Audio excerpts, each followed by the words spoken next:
कि जब इमरान साहब बहुत बड़े हीरो नहीं बने थे तो PMLN में और पाकिस्तान पीपल्स पार्टी में COD हो गया था। जी, COD तो हुआ था आपके आपको याद नहीं, आप उसको COD हुआ था। COD का मतलब ये नहीं था हुकूमत इकट्ठे करेंगे। उस वक्त कोई इमरान का खौफ नहीं था। मैं ये कह सकती हूँ कि इस वक्त जो इमरान खान पे मुकदमे हैं, आप खुद समझ सकते हैं कि वो 9 मई जो है उनकी जान को अटका हुआ है। और इसके अलावा जो उनके जो मुख्तलिफ किस्म की ज़बान उन्होंने बोली, जिसमें शैला साहबा क्या दौर हुआ करता था, आपको बुलाया करते थे कि इतनी ज़बरदस्त आप अपोजिशन करती हैं PMLN हुकूमत के ख़िलाफ़, आप नज़रियाती मुखालिफ भी उनकी हैं, आप वैसे भी। और अब आज का दिन है कि मुझे शायद यही पूछना पड़ेगा कि आपकी और इनकी जो मिली जुली हुकूमत है उसमें आप क्रेडिट देंगी शहबाज शरीफ साहब को। तनकीद तो क्या करनी है, अब आप तनकीद तो नहीं करेंगे, आप तो एक ही हैं इस वक्त। शैला साहब बहुत शुक्रिया कामरान, आज आपने बड़े अरसे बाद मुझे लिया, लेकिन उसमें मुझे तो याद है कि आखिरी प्रोग्राम में आपने जो बात की थी उसमें था कि हम मजबूर थे, हमें कहा जाता था कि खाली कुर्सियां से जो खिताब कर रहे हैं कुर्सियां ना दिखाओ। उसके बाद आज आपने मुझे लिया। लेकिन मुझे ये याद है कि जब इमरान साहब बहुत बड़े हीरो नहीं बने थे तो PMLN में और पाकिस्तान पीपल्स पार्टी में COD हो गया था। जी, COD तो हुआ था आपके आपको याद नहीं, आप उसको COD हुआ था। COD का मतलब ये नहीं था हुकूमत इकट्ठे करेंगे। उस वक्त कोई इमरान का खौफ नहीं था, उस वक्त कोई इमरान का खौफ नहीं था।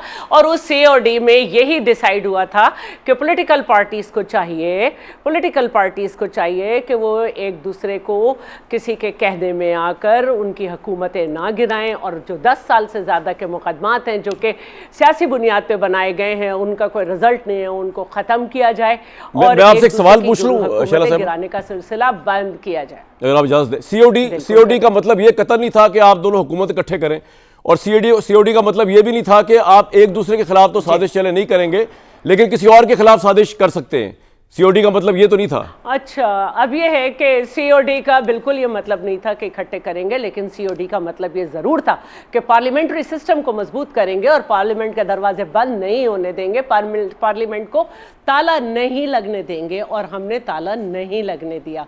और COD का मतलब ये भी था कि सियासी जो इंतकाम पसंदी है जो ख़त्म होगी। तो मैं ये कह सकती हूँ कि इस वक्त जो इमरान खान पे मुकदमे हैं, आप खुद समझ सकते हैं कि वो 9 मई जो है उनकी जान को अटका हुआ है। और इसके अलावा जो उनके जो मुख्तलिफ किस्म की ज़बान उन्होंने बोली, जिसमें मैं ये समझ सकती हूँ कि आज जो वज़ीर आज़म साहब ये कह रहे हैं कि हमारे साथ आर्मी चीफ गए और ये गए, तो उनके साथ भी उसी तरह खड़े थे। यहाँ तक कि जब मोशन ऑफ नो कॉन्फिडेंस भी पेश हो गया था तो एक दफ़ा दोबारा पेश की गई। इमरान खान तो खैर नाशुक्र है ना, इसमें तो कोई दो राय नहीं है, मैं आपसे एग्री करता हूँ, बिल्कुल ठीक कह रही हैं। इमरान खान तो एक अव्वल दर्जे के नाशुक्र इंसान, इसमें कोई दो राय नहीं। वापस ले लें, बिल्कुल ठीक कह रही हैं आप। तो उसमें हमने मोशन ऑफ नो कॉन्फिडेंस वापस नहीं लिया था। रही पीपल्स पार्टी की पोजीशन ये थी कि अगर PTI को भी हमने कहा था कि आप हुकूमत बनाएंगे तो हम पार्ट ऑफ द गवर्नमेंट नहीं बनेंगे, और नून लीग को भी स्प्लिट मैंडेट आया था, और यही एक तरीका था कि पार्लियामेंट को अब आप ये बताइए, और हमारा मैनिफेस्टो चेंज है तो हम हुकूमत में नहीं आ सकते। ये बताइए कि शहबाज शरीफ साहब को 10 में से कितने नंबर देंगे आज आप?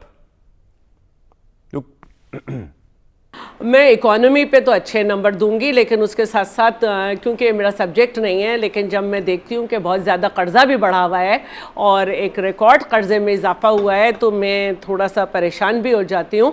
लेकिन मैं ये समझती हूँ कि परसेप्शन ऑफ पाकिस्तान जो है वो दुनिया में बेहतर हुआ है। हम क्यों तो 10 में से कितने दे दें उनको आपकी तरफ से? 8, 7, 9, 6 कितने दे दें आपको? उनको 6 दे दीजिए। 6 दे दीजिए, ठीक। मुझे आप पे फ़ख्र है कि आप हुकूमत के साथ होते हुए भी आपने चले 6 दे दिए, 7, 8, 9 नहीं दिए, ठीक है, जबरदस्त। और दूसरी बात ये थी कि मैडम मैं तो हर वक्त नहीं, देखिए 7, 8, 9 का अभी मौका नहीं आया। ये फर्स्ट ईयर है, इसमें पहली जो हमारा टारगेट था वो इकोनॉमी था, और इकोनॉमी के लिए उन्होंने 1 साल मांगा था, और 1 साल में जो अहदाफ हैं वो उस तरह से हासिल नहीं हो सके, लेकिन एक स्टेबिलिटी की तरफ फ्रेंड्स ऑफ पाकिस्तान को वापस ले आए, IMF को हम इस पे ले आए कि वो हमारी तरफ देख ले और हमसे माहिदा करे। बिल्कुल ठीक है, मैं आपका यही असल बात। बिल्कुल आपका पॉइंट आएगा। बाकी ये कि मैंने तो हर दफ़ा अपने प्रोड्यूसर से कहा, पता चला आप बिजी हैं, लेकिन अब मैं इंशाल्लाह आपको बुलाता रहूँगा। आप तो हमारे प्रोग्राम की रूह रवां हैं, जान पड़ जाती है प्रोग्राम में आपके आर्गूमेंट से, तो ये सिलसिला जारी रहेगा। अच्छा जी, बट मैं बिलाल साहब, आप एक तो बहुत मुबारक हो आपको कि आप वज़ीर मुमलिकत हो गए, वेरी वेल डिज़र्विंग। आप बड़ा काम करते हैं, बड़ी मेहनत करते हैं, मैं उसमें कोई वो नहीं है कि आप उनमें से हैं जो आप साबित भी करेंगे कि आप अच्छे मिनिस्टर साबित होंगे मुल्क के लिए। मैं आपके पास चाह रहा हूँ कि ज़रा भट्टी साहब का कमेंट लेके आऊँ, क्योंकि आप हुकूमत हैं। एक आपके थादी से मैंने बात सुनवा दी, एक मैं आपके नाकिद से बात सुनवा दूँ, फिर आप इकट्ठे उसको रिस्पॉन्ड करेंगे, ज़्यादा अच्छा हो जाएगा। भट्टी साहब, पहले तो कितने नंबर देंगे शहबाज शरीफ साहब की गवर्नमेंट को? और देखने का अपना नज़रिया होता है ना, मतलब अगर मैं देखूँ, अगर आप मुझसे पूछें शहबाज शरीफ को मैं दूंगा 10 में से 12, 100 में से 110। अगर वेंटेज पॉइंट ये हो कि हमारे प्राइम मिनिस्टर वो हैं जो बीच में से ना, वो सुई में से धागा निकलने वाली मिसाल होती है ना, मतलब हवा भी नहीं निकलने देंगे, मतलब वो जिस काम के लिए आए हैं वो काम करके जाएंगे और किसी को मौका नहीं देंगे, अपने भाई को मौका नहीं देंगे, पीपल्स पार्टी को मौका नहीं देंगे, इमरान खान को तो सवाल ही पैदा नहीं होता। वो इतना अच्छा काम कर रहे हैं अपना, उठ बैठ के जिस तरह भी कर रहे हैं, हालांकि कवर में भी उनकी वो है, बीमार भी, लेकिन वो सारे मुसाइब को अगेंस्ट ऑल ऑड्स लगे हुए हैं। 10 में से 12, 100 में से 102, आप कितने देंगे? मेरे वेंटेज पॉइंट से तो ये है। मेरे भाई, पहली बात तो वही जो मेरी आपकी है वही मेरी है। बिलाल भाई है, इसको मुबारकबाद। बिलाखिर छोटा वज़ीर, फिर बड़ा वज़ीर, फिर सीनियर वज़ीर, फिर वज़ीर आज़म, अल्लाह तरक्की दे। अच्छा, दूसरी बात मेरे भाई, ज़रा शुरू करते हैं वर्ल्ड बैंक से। वर्ल्ड बैंक क्या कह रहा है? वर्ल्ड बैंक कह रहा है, मैं नंबरों पे बाद में आता हूँ। वर्ल्ड बैंक कह रहा है कि शहबाज हुकूमत में गुर्बत 1,30,00,000 लोग मज़ीद गरीब हो गए, मतलब गुर्बत बढ़ी है। ट्रांसपेरेंसी इंटरनेशनल की रिपोर्ट है कि 2 दर्जे करप्शन बढ़ी है। इकोनॉमिस्ट इंटेलिजेंस यूनिट की रिपोर्ट है कि 6 दर्जे जमहूरियत नीचे गिरी है। ये जो COD के अभी नहीं हमारे सर पे ये ताज पहनाए जा रहे थे कि COD किया था, इकोनॉमिस्ट इंटेलिजेंस की यूनिट की रिपोर्ट है कि 6 दर्जे जमहूरियत नीचे गिरी है। और फ्रीडम हाउस की रिपोर्ट है कि बुनियादी इंसानी हकूक़ या शहरी आज़ादियाँ 3 दर्जे तनज़ली हुई है। और ये भी आपको पता होना चाहिए कि हम 6 जंग ज़दा मुल्कों के साथ हमें वर्ल्ड बैंक ने रखा हुआ है। अच्छा। और ये भी पता होना चाहिए कि हमारी औकात और हैसियत ये है कि IMF का वफ़द जो है वो चीफ जस्टिस हमारे से ब्रीफिंग ले रहा था। अच्छा, अब आ जाइए, ये 5वीं मरतबा है पीपल्स पार्टी और मुस्लिम लीग नून, ज़ियाउल हक साहब और भुट्टो साहब के जो जानशीन हैं उनका इकट्ठ 5वीं मरतबा है। 5वीं मरतबा, 2 मरतबा इकट्ठ हुआ है, 3 मरतबा वो वैसे आपस में उन्होंने हुकूमतें भुगताई। मतलब 3 मरतबा नवाज शरीफ साहब ने, 2 मरतबा बेनज़ीर भुट्टो साहबा ने, और आसिफ अली जरदारी और यूसुफ ज़ा गिलानी और राजा परवेज़ अशरफ, और 2 मरतबा इकट्ठे, मतलब 5वीं मरतबा अब ये मुल्क पर हुकूमत कर रहे हैं। और इन दोनों ने जमहूरियत, सिविलियन बालादस्ती, वोट की इज्जत, पार्लियामेंट के तकद्दुस, अदलिया के एहतराम, आइन और कानून की पासदारी, बुनियादी इंसानी हकूक़, चादर चार दीवारी के तकद्दुस की जितनी पामालियां इन दोनों ने की हैं, इतना कोई डिक्टेटर सोच भी नहीं सकता। डिक्टेटर अच्छा। तो इनके सामने मासूम है।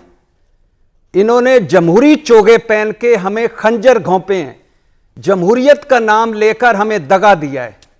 ये जो COD था, COD के बाद बेनज़ीर भुट्टो बावर्दी परवेज़ मुशर्रफ से क्यों मिल रही थी?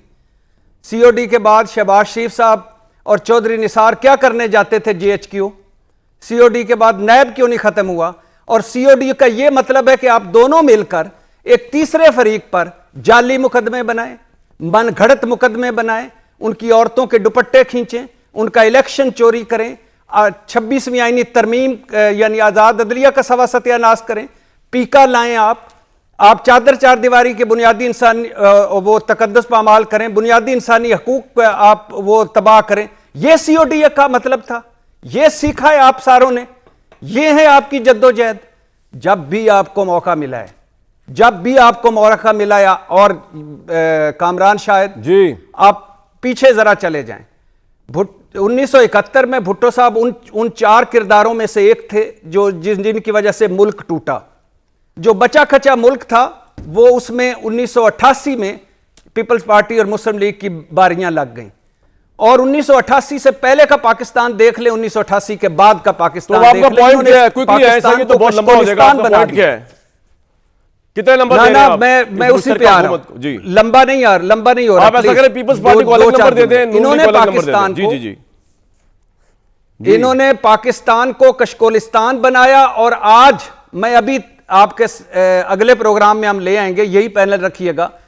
बेनजीर, आखिरी चंद जुमले। बेनजीर भुट्टो साहबा का पहला साल मुकम्मल होता है जब, नवाज शरीफ साहब का पहला साल मुकम्मल होता है जब, बेनजीर तो भुट्टो यही साहबा का तकरीर थी पहला आपके साल ख्याल में? मुकम्मल ठीक होता है, जो जब, शहबाज साहब ने नवाज आज शरीफ की साहब का पहला पॉइंट साल। आ गया सर आपका। सेम टू सेम आपने यही तफसील से तकरीर बता दिया, मुझे मौका दे दूसरे लोगों को जा रिस्पॉन्ड रही करने का। है, सर आपने बहुत हम बड़ा आ रिस्पॉन्ड रहे कर दिया। हैं, हम खा रहे हैं। सर पॉइंट आ गया, आपका पॉइंट आ गया। बाकी ये मैं आपकी हर दूसरी बातों को तो ये जवाब देंगे, लेकिन ये आप कह रहे हैं 6 दर्जे जमहूरियत नीचे हो गई।